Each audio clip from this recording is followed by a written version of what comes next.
बिस्मिल्लाहिर्रहमानिर्रहीम। अस्सलाम वालेकुम नाज़रीन, मैं हूं ज़ुबैदा अनवर खान। मुलाहिज़ा कीजिए ज़राई न्यूज़। वज़ीर ज़राअत अहमद अली औलख का कहना है कि हुकूमत किसानों का मेयार ज़िंदगी बुलंद करने के लिए दिन रात कोशिश है। सूबाई वज़ीर ज़राअत मलिक अहमद अली औलख ने कहा है कि पंजाब हुकूमत किसानों का मेयार ज़िंदगी बेहतर बनाने के लिए दिन रात कोशिश है।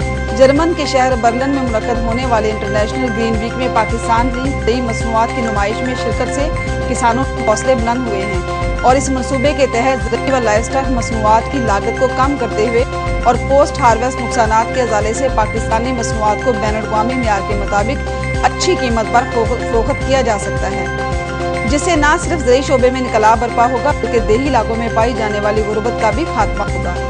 सूबाई वज़ीर ज़राअत ने कहा है कि सप्लाई चेन मैनेजमेंट में बेहतरी के मनसूबा के तहत ग्लोबल गैप और IFS सर्टिफिकेट्स के हसूल के लिए हुकूमत पंजाब की जानिब से 70% माली मुआवनत भी दी जाएगी, जिसकी बदौलत किसानों को अपनी लाइव स्टॉक व ज़रूरी मसनूआत को बैनुल-अक़वामी मार्केट में मुतारफ कराने में मदद मिलेगी और इससे उनका मेयार ज़िंदगी भी बुलंद होगा। मलिक अहमद अली ने बताया कि हुकूमत पंजाब पोस्ट हार्वेस्ट टेक्नोलॉजी की तरक्की और जदीद सहूलियात की फराहमी के लिए तरजीही बुनियादों पर इक़दाम कर रही है। सूबाई वज़ीर ने कहा है कि किसानों और मवेशी पाल हज़रात, सप्लायर्स और लॉजिस्टिक कंपनीज को भी चाहिए कि हुकूमत पंजाब की जानिब से दी गई इस सहूलत से फ़ायदा उठाएं और अपनी अपनी सतह पर ज़राअत और लाइव स्टॉक से मुतल्लिक़ तमाम अफराद को इस अमर की तरगीब दें कि वो तरबियत हासिल करके हिफ़्ज़ाने सेहत के असूलों के मुताबिक बैनुल-अक़वामी मेयार के मुताबिक भी मसनूआत तैयार करें। पाकिस्तान से गंदम की एक्सपोर्ट में 200% का गैर मामूली इजाफा हुआ है। पाकिस्तान से गंदम की एक्सपोर्ट में 200% का गैर मामूली इजाफा हो गया है। आलमी मंडियों में गंदम की कीमत और तलब में इजाफे और बेहतर कीमत होने के बायस पाकिस्तान की गंदम की एक्सपोर्ट में इजाफा रिकॉर्ड किया गया। जुलाई 2012 में $46,52,000 मालियत की गंदम एक्सपोर्ट की गई, जबकि जून 2012 में $15,62,000 मालियत की गंदम एक्सपोर्ट की गई। टिब्बा सुल्तानपुर में बारिश के बाद तेज धूप से कपास की फसल को शदीद नुकसान। टिब्बा सुल्तानपुर और इसके गिरदोनवाह के इलाकों में चंद रोज कबल मुसलसिल बारिश, 24 घंटे वक्फा से पड़ने वाली मूसलाधार बारिश का पानी कपास की फसल में खड़ा रहने की वजह से और अचानक धूप निकलने से कपास की तैयार शुदा फसल सूख कर तबाह हो गई, जिससे काश्तकारों को लाखों रुपए का नुकसान हो गया। काश्तकारों मुनव्वर सुल्तान, गुलाम मुस्तफ़ा, बीनस, हाजी रब नवाज खिची, अब्दुल रऊफ गुजर के मुताबिक अगर धूप की तेजी की शिद्दत बरकरार रही तो जो फसल बच गई है वो भी तबाह हो जाएगी। काश्तकारों ने हुकूमत से कपास की मौजूदा सूरत हाल को सामने रखते हुए फी मन 4,000 रुपये मुकर्रर करने का मुतालबा किया है। दरिया गोमल पर कजोरी कच के मुकाम पर ज़ेरे तामीर गोमल जाम डैम आइंदा बरस जनवरी तक मुकम्मल कर लिया जाएगा।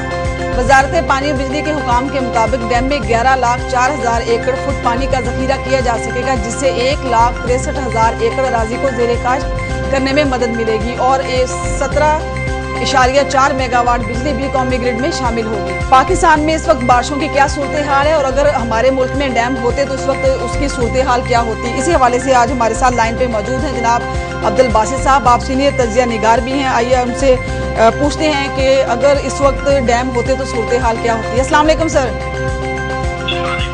सर आप हमें सुन रहे हैं? सर आपसे हम बात करना चाह रहे थे डैम के हवाले से। इस वक्त जो हमारे मुल्क में बारिशों का सिलसिला है, अगर इस वक्त डैम होते पाकिस्तान में, खास तौर पे कालाबाग डैम के हवाले से बात करेंगे, अगर ये डैम होता तो क्या इस वक्त पाकिस्तान को इस तरह की सूरत हाल का सामना करना पड़ता कि फसलें डूबी हुई हैं पानी के अंदर और बहुत बड़े नुकसान का अंदेशा भी है, तो आप क्या कहना चाहेंगे इस बारे में? देखिए, पहली बात तो ये आप छोटे डैम तो जरूर बनने चाहिए, लेकिन ये छोटे डैम बड़े डैम का बिल्कुल बदल नहीं हो सकते। जी जी। दूसरी बात ये है कि कालाबाग डैम जो है वो हमारी उसके अलावा पाकिस्तान की सर्वाइवल ही नामुमकिन है। ठीक। और जिससे हमें अगर इस वक्त ये डैम होता तो हम ये जितना पानी इस वक्त बारिशों का बह समुद्र में जा रहा है, इसी को हमने स्टोर करना था और जिसकी वजह से जो हमारे मुल्क में फ्लड आ रहे हैं उनको हम कंट्रोल करने में बड़ी मदद मिलती है। इससे हमें बिजली की एक इतनी बड़ी तादाद यानी कि तकरीबन 3600 मेगावाट जो है वो मुयसर होनी चाहिए। इससे 6 मिलियन एकड़ फीट पानी यानी कि 60 लाख एकड़ फुट पानी जो है वो स्टोर करना था, जो सारा साल पाकिस्तान की फसलों के लिए कारआमद होता।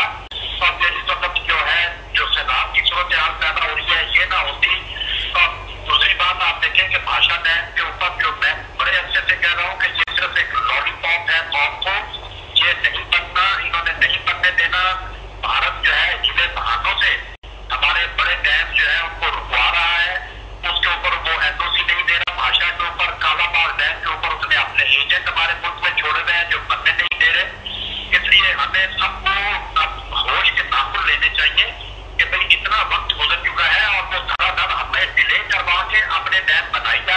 और हमारा सारा पानी उसने स्टोर कर देना है। जब हमें होश आएगी, अकल आएगी, तो उस वक्त हमारे पास पानी ही नहीं होगा स्टोर करने के लिए। हमें फौरी तौर पर एक लम्हा भी गाया किए बगैर इसके ऊपर काम फौरी तौर पर शुरू कर देना चाहिए, क्योंकि इसका बाकी सारा होमवर्क हो चुका हुआ है। फिजिबिलिटी स्टडी तैयार है, टेक्निकल स्टडी सारी तैयार है, और ये एक कौम के ऊपर अब हमें रहम करना चाहिए, हमारे उन सियासतदानों को जो इस डैम के ऊपर अपनी सियासत कर रहे हैं, वो अपनी सियासत किसी और चीज पर करें, ताकि हमारे मुल्क का एक बहुत बड़ा खिता जो कि इस डैम की वजह से आबाद हो। अच्छा बासित साहब ये बताइएगा। जी जी तो सिर्फ जी जी सरहद में टीएल खान के मकान के ऊपर है जिससे आबाद होना है, और इसी तरह हमारा जो है सिंध का इलाका जो उसको इसका बेनिफिट होना है, जो फुलानी के दिनों में डूब जाता है, बाकी 11 साल खुशकी से वो मरते हैं, और हमारा इसी तरह जो चोलिस्तान का इलाका है वो आबाद होगा। अब ये हमें देखना चाहिए कि भाई ये इस डैम के सिर्फ फायदे ही फायदे हैं, एक भी नुकसान नहीं है, लेकिन हमें हमारी सियासत जो है वो इस डैम को नहीं बनने दे रही। और यही बात अभी पिछले दिनों में वॉशिंगटन पोस्ट ने अपने तस्वीर में बताई है कि पाकिस्तान की जो एनर्जी का क्राइसिस है वो सिर्फ इसलिए पैदा हुआ है कि यहाँ पर जो मुआशी फैसले हैं उनमें सियासत का अमल दखल बहुत ज्यादा है। अच्छा बासित साहब बताइएगा कि इस वक्त जो हमारा गरीब किसान है पाकिस्तान का, एक मुआशियत में तो हम लोग नुकसान उठा ही रहे हैं इस चीज से, तो क्या जो गरीब किसान है जिसकी फसलों में पानी खड़ा है इस वक्त, क्या वो इस नुकसान से दो चार नहीं हो रहा? और क्या अगर इस वक्त भी हंगामी बुनियादों पर छोटे छोटे डैम अगर बना दिए जाएं तो क्या इस बड़े नुकसान से बचा नहीं जा सकता? जी बिल्कुल, वही मैं बता रहा हूँ कि हमारा मन तो गरीब किसान रहा है, बड़े सियासतदानों का कुछ नहीं बिगड़ रहा, वो सिर्फ अपनी सियासत चमका रहे हैं। गरीब आदमी के ऊपर उनको बिल्कुल तर्स नहीं आ रहा, रहम नहीं आ रहा। और छोटे डैम मैंने पहले कहा है कि जरूर बनने चाहिए, लेकिन छोटे डैम बड़े डैमों का नेबल बदल नहीं हो सकते। जी बहुत शुक्रिया बासित साहब, बहुत शुक्रिया, थैंक यू।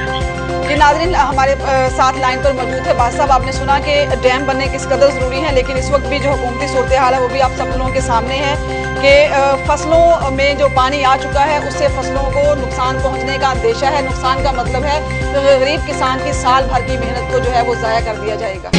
ये बात करेंगे महकमा ज़राअत के हवाले से। महकमा ज़राअत की अदम तवज्जो के बायस लाखों एकड़ कपास की फसल पर वायरस का हमला शिद्दत अख्तियार कर गया है, जिसके बाद ये खदशा जाहिर किया जा रहा है कि रवां वर्ष 1,50,00,000 गांठों का टारगेट पूरा नहीं हो सकेगा, जिससे कपड़े और खाने वाला तेल मजीद महंगा हो जाएगा। साबिक चेयरमैन पाकिस्तान पोल्ट्री एसोसिएशन जनाब बासित साहब का कहना है कि मसाइल के बायस पोल्ट्री की कीमतें एक सतह पर बरकरार रखना मुमकिन है। पोल्ट्री की कीमतों में उतार चढ़ाव की बड़ी वजह तलब और रसद का मैकेनिज्म है। सब्जी की तरह ये भी जल्द खराब हो जाती है और उन्हें स्टोर करना भी मुमकिन नहीं। इन मसाइल के पेश नज़र पोल्ट्री की कीमतें एक सतह पर बरकरार रखना मुमकिन नहीं। ये बात पाकिस्तान पोल्ट्री एसोसिएशन के साबिक चेयरमैन और लाहौर ईवान सनत तजारत के साबिक सीनियर नायब सदर जनाब अब्दुल बासित साहब ने कही। पोल्ट्री के हवाले से मुलाहजा कीजिए एक रिपोर्ट।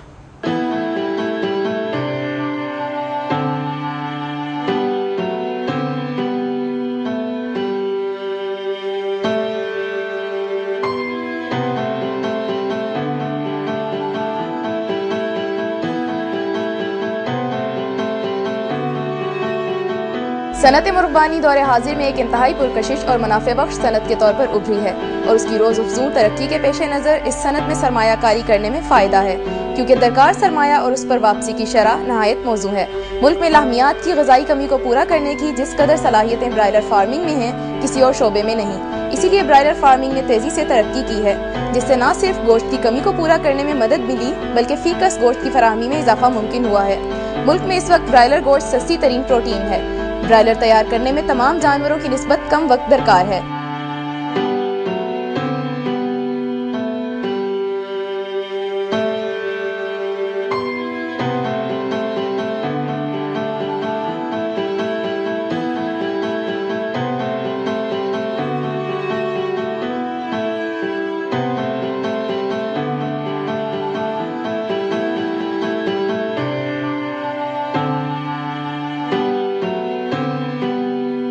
सफेद गोश्त की खपत आवाम में सेहत का मयार जांचने की सलाहियत ज्यादा होने की वजह से बढ़ रही है। ब्रायलर का गोश्त बड़े जानवरों के गोश्त के मुकाबले में इंसानी जिस्म में बहुत आसानी से हजम होकर जुज़्व बदन बनने की सलाहियत रखता है। इसके अलावा इस गोश्त में बहुत कम कोलेस्ट्रॉल होता है। मौशी नुक्ता निगाह से 5000 परिंदों का फार्म सूदमंद है, जो कि रोजमर्रा के अखराजात और मुस्तकिल खर्चे का अहाता करता है। ब्रायलर का एक फ्लॉक बासानी 6 हफ्ते यानी 42 दिन में तैयार हो जाता है, जबकि मजीद 2 हफ्ते फार्म की सफाई और दोबारा नए चूजे डालने के लिए दरकार होते हैं। इस तरह एक फ्लॉक के लिए 2 माह का अरसा दरकार है, लिहाजा एक साल में 6 फ्लॉक बासानी तैयार किए जा सकते हैं। 7500 परिंदों पर मबनी फार्म बनाने के लिए मुर्गी खाना की इमारत की तामीर और मशीनरी की खरीद के लिए 29,78,500 रुपए सरमाए की जरूरत है। अलावा इज़ीन 2 माह के जारी अखराजात के लिए 8,29,134 रुपए मजीद दरकार होंगे। मुर्गी खाना खोलने के लिए मुल्क के बड़े शहरों के इर्द गिर्द के इलाके मौजू मुकामात हुआ करते हैं। फार्म ऐसी जगह वाक़ होना चाहिए जहां से परिंदों और उनकी खुराक का लाना और ले जाना आसान हो। ब्रायलर फार्मिंग के लिए शेड खुद भी तामीर किए जा सकते हैं या फिर शेड किराए पर भी हासिल किए जा सकते हैं। शेड में बिजली, पीने का साफ मीठा पानी और पानी के निकास की सहूलतें मौजूद होनी चाहिए। पाकिस्तान में जहाँ गर्मियों का मौसम लंबा और निस्बतन शदीद होता है, वहाँ शेड को शर्कन गरबन लंबा रखना चाहिए ताकि दिन भर सूरज की तपिश और हिद्दत शेड के अंदर न जा सके। ब्रायलर हाउस में ताज़ा हवा की आमदोरफ्त चूजों की अच्छी बढ़ोतरी के लिए बहुत जरूरी है। शेड की चौड़ाई 30 से 35 फीट और लंबाई 100 से 150 फीट होनी चाहिए। खिड़कियां फर्श से 1 फीट ऊंची होनी चाहिए। 2 शेडों के दरमियान कम से कम फासला 50 फीट होना चाहिए। छत की ऊंचाई 12 से 14 फीट होनी चाहिए।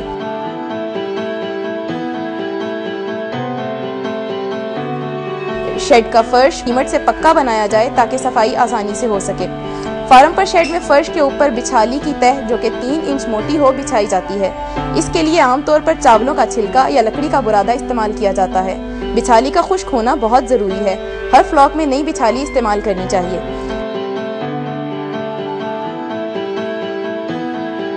चूजे किसी ऐसी कंपनी से लेने चाहिए जिसकी साख अच्छी हो, उनका वजन और साइज एक हो और देखने में चुस्त दिखाई दें। याद रहे, अच्छे चूजों से ही कामयाब मुर्गबानी हो सकती है। प्रोग्राम किसान टाइम।